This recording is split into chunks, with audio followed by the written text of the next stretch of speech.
Many of the deities worshipped by mankind have been awful.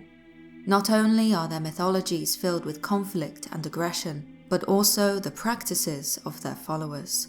Offerings of animals and even people have always been a constant feature of willing worship. As such, here are 5 of the most bloodthirsty deities to have been worshipped in history.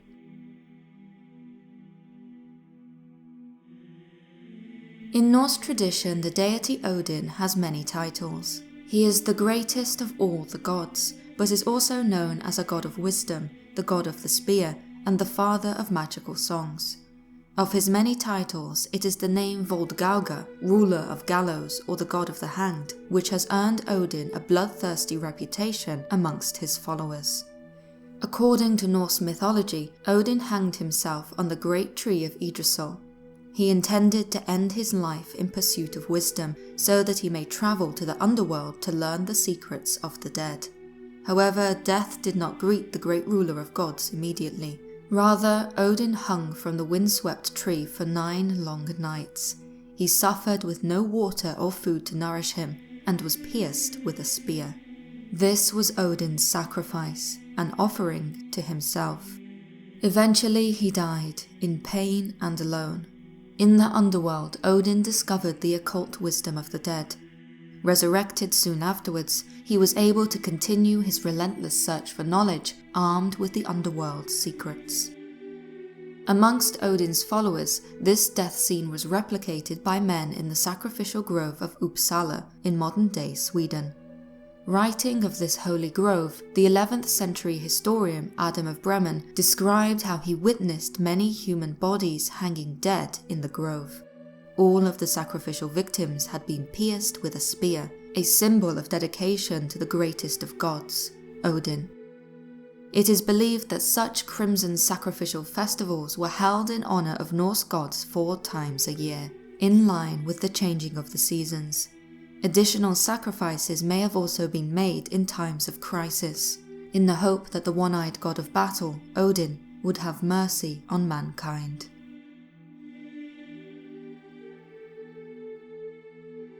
According to the ancient Greeks, in the beginning of the universe there was only the void, and that void was known as chaos.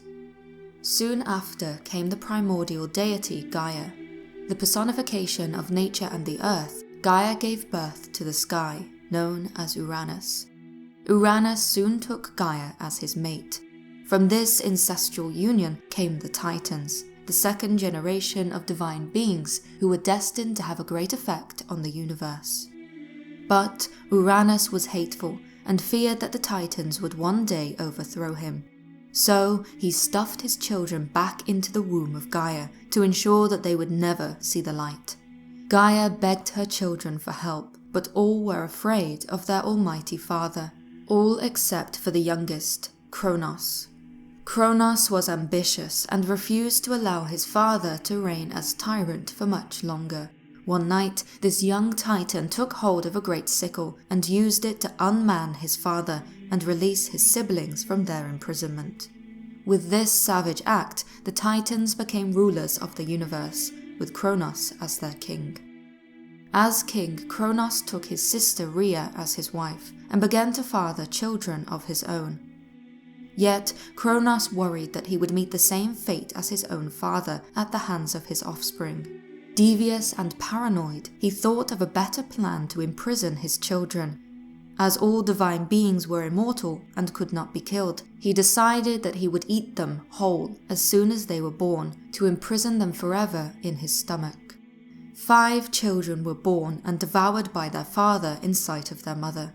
Sickened with immense grief, when Rhea was pregnant for the 6th time, she decided that she would hide her child away when he was born, before Cronus could eat him. Thus, when she gave birth on the island of Crete to a boy named Zeus, Rhea gave her son over to the nymphs to be raised in secret. Afterwards, she wrapped a stone in swaddling clothes and gave it to Cronus. None the wiser, he swallowed it, believing he had disposed of yet another of his children.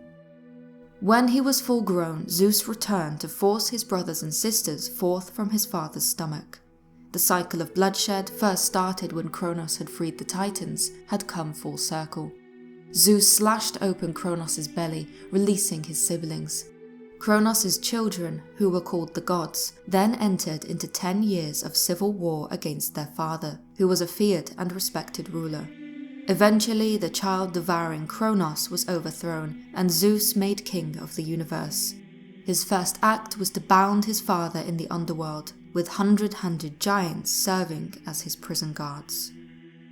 Under the Romans, the Greek mythology of Cronus was appropriated as their god Saturn.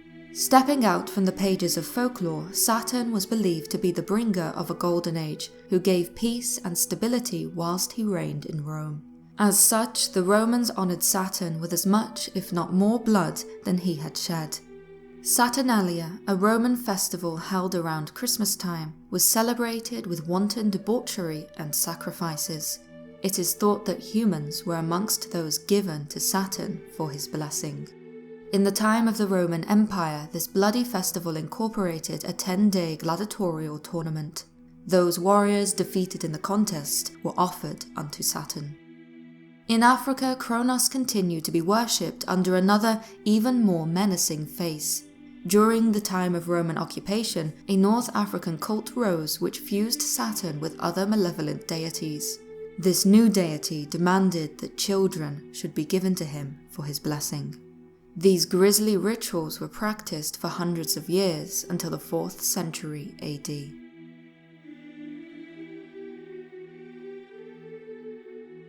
Many ancient Roman sources described the Celts as having routinely practiced human sacrifice.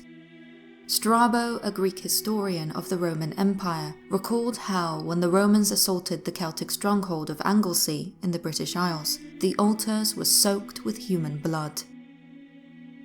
The Celts would strike a man who had been consecrated for sacrifice in the back with a sword, and make prophecies based on his death spasms, and would not sacrifice without the presence of the Druids. Other kinds of human sacrifice have been reported as well. They would construct a huge figure of straw and wood, and having thrown cattle and all manner of wild animals and humans into it, they would make a burnt offering of the whole thing. According to such contemporary sources, it was the Celtic gods who demanded humans as offerings. It was believed that unless a man's life is given, the will of the immortal gods cannot be placated. Lucan, a 1st century Roman poet, described 3 gods in the Celtic tradition which are believed to have formed a trinity. The 3 deities, each bloodthirsty and vengeful, are believed to have existed separately, yet also united in the form of one ultimate divine being, one of the Celts' principal deities, Lugus. Described in Roman sources was the god Tutates.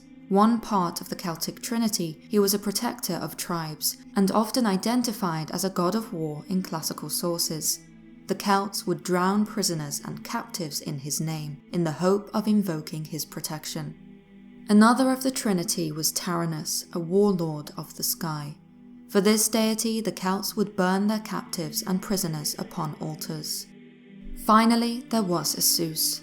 Scholars have identified him as being akin to Odin. Just as the Norse tradition inspired the hanging of sacrificial victims, so did Zeus. It has been said that after hanging a man for Zeus, the Celts would hit him on the head and cut his throat. A skeleton found in the northwest of England in the 1980s, known as the Lindoman bog body, displays signs of this threefold act having been done to him. Other remains thought to have been the result of similar rituals have been found across the British Isles.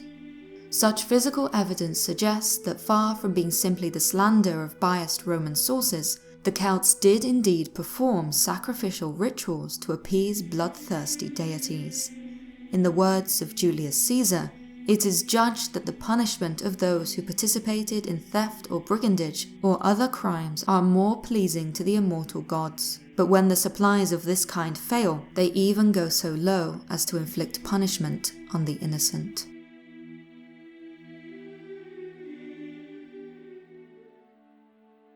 Moloch, horrid king besmeared with blood of human sacrifice, and parents' tears, though for the noise of drums and timbrels loud, their children's cries unheard that passed through fire. When John Milton wrote of the horrid deity Moloch, it was not his fiction, but was in fact a deity worshipped in ancient times.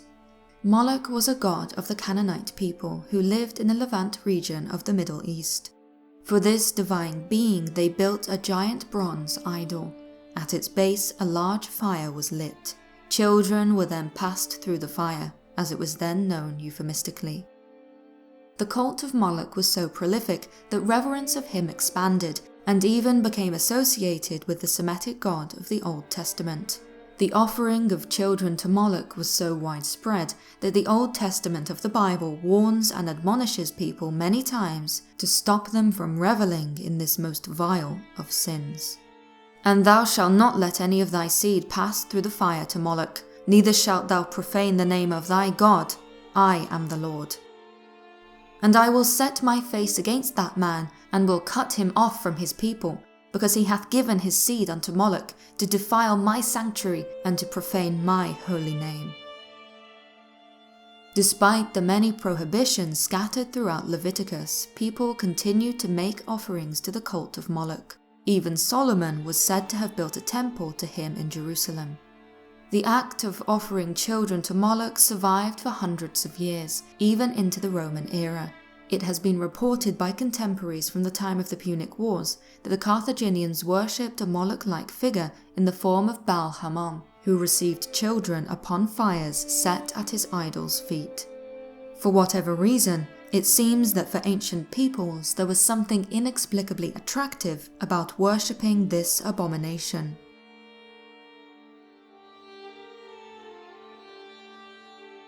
When looking at the pantheon of Mesoamerican gods, one can easily gather a long list of bloodthirsty deities. There is Talaq, the rain god, who in great ceremonies had children come to him in legion, magnificently dressed and paraded in litters. These children would weep, for they knew that they were about to become an offering of bloody flowers of maize to this god. In the minds of the Aztecs, human blood was sacred. In fact, in their language, it was called the most precious water. This water drenched the earth around their temples and clotted in their priests' hair and nails. If human blood was divine sustenance, then the gods of the Aztecs were morbidly obese. There was one god in particular that was especially demanding of people's precious water. Huitzilopochtli was the principal god of war, the sun, human sacrifice, and the chief deity of the Aztec capital Tenochtitlan. To be Aztec was to be blessed by this deity, and to be a devout follower was of the utmost necessity.